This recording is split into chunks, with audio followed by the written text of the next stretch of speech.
Keralam Shri VS. അച്യുതാനന്ദന് വിട പറയുന്ന സമയമാണ്. ഒരു രാഷ്ട്രീയ നേതാവിന്, ഒരു പൊതുപ്രവർത്തകന് പ്രായം ഒരിക്കലും പോരാട്ട വീര്യത്തിന് തടസ്സമാകില്ല എന്ന് മുഴുവൻ ആളുകളോടും സന്ദേശം നൽകിക്കൊണ്ടാണ് അദ്ദേഹം വിട പറയുന്നത്. കേരളത്തിൽ ദീർഘകാലം പ്രതിപക്ഷ നേതാവും മുഖ്യമന്ത്രിയുമായിരുന്ന ഒരാളാണ് അദ്ദേഹം. പ്രതിപക്ഷ നേതാവായിരുന്നപ്പോഴും മുഖ്യമന്ത്രിയായിരുന്നപ്പോഴും അദ്ദേഹം പ്രതിപക്ഷമായിരുന്നു. എപ്പോഴും എല്ലാത്തിനോടും കലഹിക്കേണ്ട കാര്യങ്ങളോടെല്ലാം അദ്ദേഹം കലഹിച്ചുകൊണ്ടിരുന്നു. ആവശ്യമില്ലാത്ത കാര്യങ്ങളിൽ അദ്ദേഹം വിട്ടുവീഴ്ചകൾ ചെയ്തില്ല, കോംപ്രമൈസ് ചെയ്തില്ല. കേരളത്തിലെ ഭൂമി പ്രശ്നങ്ങളിൽ എല്ലാം അതിശക്തമായ നിലപാടുകൾ അദ്ദേഹം സ്വീകരിച്ചു. അദ്ദേഹം ഒരു പ്രത്യേക വഴിയിലൂടെയാണ് സഞ്ചരിച്ചത്. സാധാരണ ഒരു കമ്മ്യൂണിസ്റ്റുകാരന് ചെയ്യാൻ പറ്റാത്ത വഴികളിലൂടെ അയാളുടെ പാർട്ടിയുടെ ചട്ടക്കൂടുകൾ മറികടന്നുകൊണ്ടാണ് പ്രവർത്തിച്ചത്. പാർട്ടിയുടെ സമ്മർദ്ദത്തിനൊന്നും കീഴടങ്ങാതെ അദ്ദേഹത്തിന്റെ വഴികളിലൂടെ യാത്ര ചെയ്തു. അതുകൊണ്ടാണ് വി.എസിന്റെ യാത്ര കേരളത്തിൽ വ്യത്യസ്തമായി കേരള ചരിത്രത്തിൽ അടയാളപ്പെടുത്താൻ പോകുന്നത്. അദ്ദേഹം മുഖ്യമന്ത്രിയായിരുന്നപ്പോൾ 2006 മുതൽ 2011 വരെയുള്ള സമയത്ത് അദ്ദേഹത്തിന്റെ സർക്കാരിനെതിരായി, അദ്ദേഹത്തിന്റെ കൂടെയുള്ള മന്ത്രിമാർക്കെതിരായി ഏറ്റവും കൂടുതൽ ആരോപണങ്ങൾ ഉന്നയിച്ച ഒരാളാണ് ഞാൻ. വി.എസ്. മന്ത്രിസഭയിലെ 8 മന്ത്രിമാർക്കെതിരായി ആരോപണം ഉന്നയിച്ച ഒരാളാണ്. ഏറ്റവും കൂടുതൽ ആ നിയമസഭാ കാലഘട്ടത്തിൽ അടിയന്തര പ്രമേയങ്ങളെല്ലാം ഉന്നയിച്ച ആളാണ്. പക്ഷെ ചില കാര്യങ്ങൾ പ്രതിപക്ഷം പറയുമ്പോൾ അദ്ദേഹത്തിന് ബോധ്യപ്പെട്ടാൽ അതിനനുകൂലമായ നടപടി സ്വീകരിച്ചിട്ടുണ്ട്.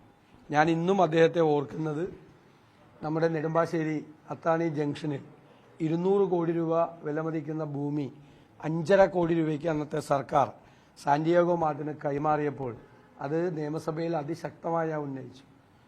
അദ്ദേഹം 24 മണിക്കൂറിന് അതിനകത്ത് നടപടിയെടുക്കാൻ വേണ്ടി ഉത്തരവിട്ടു. മുഖ്യമന്ത്രിയുടെ ഓഫീസ് തന്നെ ആരോപണം ഉന്നയിച്ച എൻ്റെ കയ്യിൽ നിന്ന് മുഴുവൻ രേഖകളും വാങ്ങിച്ചു. അദ്ദേഹം അന്നത്തെ ജില്ലാ കളക്ടറോട്, റവന്യൂ സെക്രട്ടറിയെ വിളിച്ചു വരുത്തി ജില്ലാ കളക്ടറോട് ആ ഭൂമി ഏറ്റെടുക്കാൻ പറഞ്ഞു. ദിവസങ്ങൾക്കുള്ളിൽ ആ ഭൂമി, നഷ്ടപ്പെട്ടു പോയ സർക്കാരിൻ്റെ ഭൂമി ഏറ്റെടുത്തു. അവിടെ കുറേ ഭൂമി അവിടെ അഗ്രോ മിഷണറി കോർപ്പറേഷനും ബാക്കി ജുഡീഷ്യൽ അക്കാഡമി നടക്കുകയാണ്. സർക്കാരിൻ്റെ കൈവശമാണ് ആ ഭൂമി. 5.5 കോടി രൂപയ്ക്ക് കൊടുത്താണ് 200 കോടി രൂപയുടെ ഭൂമി. അദ്ദേഹം ഇടപെട്ടു. അതുപോലെ ലോട്ടറി വിവാദം, ഇതര സംസ്ഥാന ലോട്ടറികൾ കേരളത്തെ കൊള്ളയടിക്കുന്നു എന്നുള്ള വിവാദം ഉയർത്തിയപ്പോൾ സത്യത്തിൽ അദ്ദേഹത്തിന്റെ പിന്തുണ ആ പ്രതിപക്ഷ ആരോപണങ്ങൾക്കുണ്ടായിരുന്നു. അദ്ദേഹം ഒരു പ്രത്യേകമായൊരു ഘട്ടത്തിൽ അതിനെ എൻഡോസ് ചെയ്തു. അദ്ദേഹം പറഞ്ഞു 80,000 കോടി രൂപ കഴിഞ്ഞ 4 വർഷം കൊണ്ട് ഈ സംസ്ഥാനത്ത് നിന്ന് പുറത്തേക്ക് നഷ്ടപ്പെട്ടിട്ടുണ്ട്. ഒരു വർഷം 20,000 കോടി രൂപ എന്ന്. മാത്രമല്ല, ആ ഒരു ഡിബേറ്റ് ഒരുപക്ഷെ കേരളത്തിൽ നടന്ന, നമുക്ക് ഓർക്കുമ്പോൾ ഒരു ചാരിതാർത്ഥ്യം തോന്നുന്ന ഒരു വലിയ ഡിബേറ്റായിരുന്നു ലോട്ടറിയുമായി ബന്ധപ്പെട്ട് നടന്നത്. അതിനൊരു ഗുണപരമായ ഒരു അന്ത്യം ഉണ്ടായി.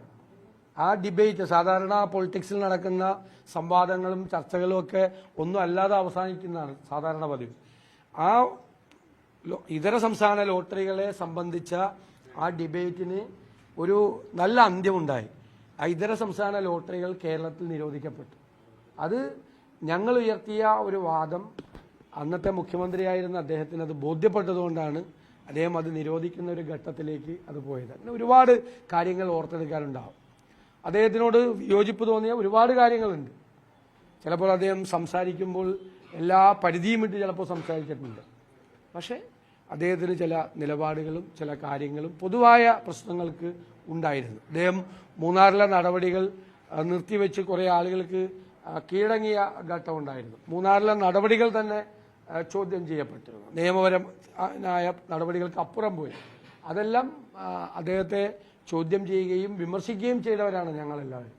പക്ഷേ അദ്ദേഹം എന്തായാലും കേരള രാഷ്ട്രീയ ചരിത്രത്തിൽ ഞാൻ നേരത്തെ പറഞ്ഞതുപോലെ പ്രത്യേകമായി അദ്ദേഹത്തെ അടയാളപ്പെടുത്തപ്പെട്ട് കഴിഞ്ഞു. അദ്ദേഹത്തിന് എല്ലാ ഓർമ്മകൾക്ക് മുന്നിൽ എല്ലാ ആദരാഞ്ജലികളും അർപ്പിക്കുന്നു.